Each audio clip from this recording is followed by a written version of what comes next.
এইবার এইবার দৃষ্টি রাখার সময় অযোধ্যা রাজ্য অযোধ্যাধিপতি রাজা দশরথের দ্বার প্রসূর্ণ করিবার ভাবে এইবার দৃষ্টি রাখি মই অযোধ্যা রাজ্য কারণ মানবে পূজা করে অন্য দেবতা সাক্ষাৎ পাবর ভাবে কিন্তু এই শনিকে পূজা করে সাক্ষাৎ না পাবর ভাবে কারণ যতে দৃষ্টি মোর তাতে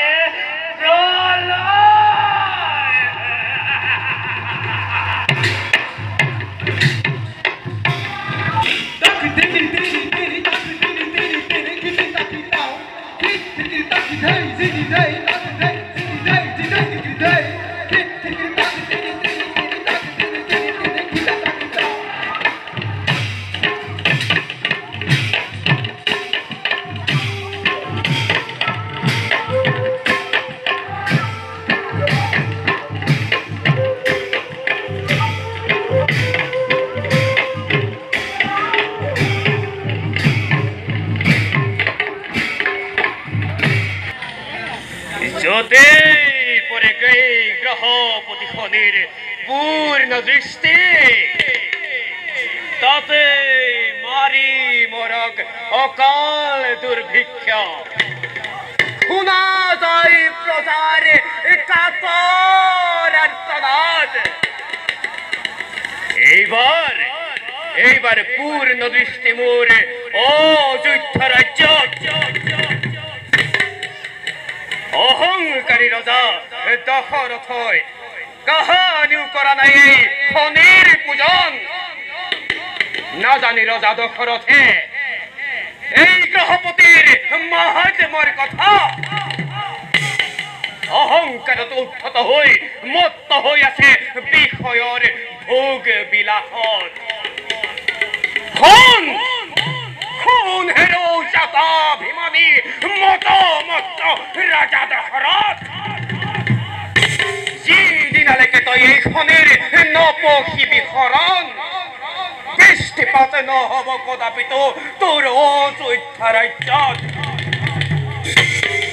তোক আৰু তোৰ প্ৰজাগণক যন্ত্ৰণা ভোগোৱাম দেহে বুজি পাবি মৰ্তৰ মানৱ এই গ্ৰহপতিৰ মহাত্ম্যৰ কথা কাৰণ যতে দৃষ্টি মোৰ তাতে প্ৰলয়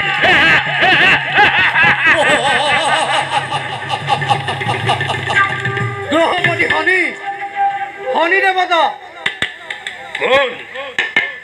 কোনে মোক অশ্ৰদ্ধাপূৰ্বক কৰে সম্বোধন সঁচাকৈ শ্ৰদ্ধাৰ পাত্ৰ হোৱাহেঁতে তুমি এই দশৰথৰ পৰা পালাহেঁতে শ্ৰদ্ধাৰ শত গীতাঞ্জলি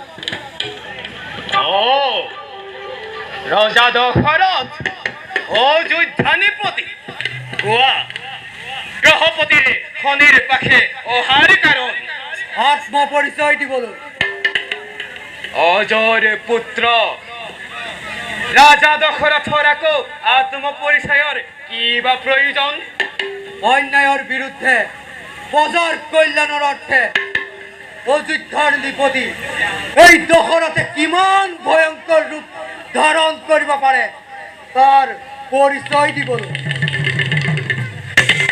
তুমি মোক ভীতি প্ৰদৰ্শন কৰিছা ৰাজা প্ৰদৰ্শন নহয় প্ৰমাণ দিবলৈ মাত্ৰ কোৱা ৰোহিণীৰ পৰা তোমাৰ পূৰ্ণ দৃষ্টি ব্যাহত হ'ব কেতিয়া গ্ৰহপতিৰ নিজ স্বাধীন আৰু সামান্য মাধৱৰ ভীতি প্ৰদৰ্শনত গ্ৰহপতি নহয় বিচলিত নিজ লক্ষ্যৰ পৰা যোৱা ৰাজা গ্ৰহপতিৰ তুপ দৃষ্টিৰ পৰা আঁতৰি যোৱা যাৰ পূৰ্ণ দৃষ্টিত স্বয়ং শিৱপুত্ৰৰো হৈছিল মুণ্ডপাত তেনেস্থলত মৰ্ত্যৰ মানৱ হৈ বীৰত্বৰ পৰাকাষ্ঠা নকৰা প্ৰদৰ্শন যদ্যপিও নাপাওঁ মোৰ প্ৰশ্নৰ সঠিক সমাধান প্ৰত্যাৱৰ্তন অসম্ভৱ। বেশ বেশ তেন্তে অহংকারে উদ্ধত রাজন মোর পূর্ণ দৃষ্টি চলে পড়ে বাষ্পীভূতা। দেখা দেখা সর্বজন ঈশ্বর লীলা রাম হরি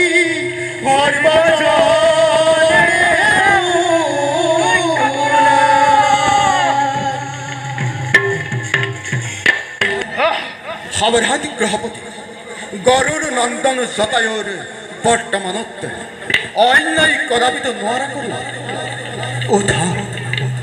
উঠা ৰাজা দশৰথ উঠা, হানিৰ পূৰ্ণ দৃষ্টি মই কৰিলোঁ গ্ৰহণ।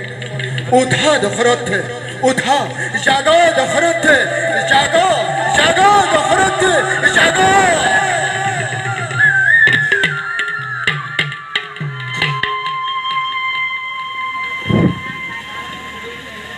গ্ৰহপতি শনি, এইবাৰ এই দশৰথৰ পৰা তুমি নোপোৱা ৰক্ষা। ধন্য ধন্য ৰাজন, যাৰ পূৰ্ণ দৃষ্টিত ত্ৰলৈক্যত উঠে ত্ৰাসৰ কপনি, যাৰ এটি কটাক্ষত জগতত সৃষ্টি হ'ব পাৰে প্ৰলয়, তাৰ সন্মুখত তুমি অতি সাহসেৰে হলা সন্মুখীন।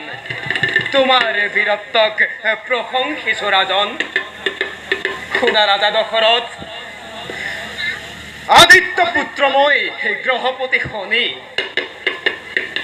আৰু তুমিও নৃপতিবীৰ আদিত্য কুলৰ, গতিকে আমি পৰম আত্মীয়। কোৱা ৰাজা, যি লাগে ল'ব পৰা মনো নতবৰ। গ্ৰহপতি শনি, অন্যবোৰৰ মোৰ নাই প্ৰয়োজন, মাত্ৰ ৰোহিণীৰ পৰা তোমাৰ পূৰ্ণ দৃষ্টি ব্যাহত কৰি মোৰ এই অযোধ্যা ৰাজ্যত বৃষ্টিপাত কৰোৱা, এই হ'ব মোৰ বাবে মনোনতম। সেয়ে হ'ব ৰাজন, আজিয়েই মই ৰোহিণী নক্ষত্ৰৰ পৰা মোৰ পূৰ্ণ দৃষ্টি কৰিম ব্যাহত। তোমাৰ ৰাজ্যত আজিৰ পৰা মুখলধাৰে হ'ব বৃষ্টিপাত। এতিয়া ময়ো যাওঁ, নিজ কৰ্তব্যত হওঁ অগ্ৰসৰ।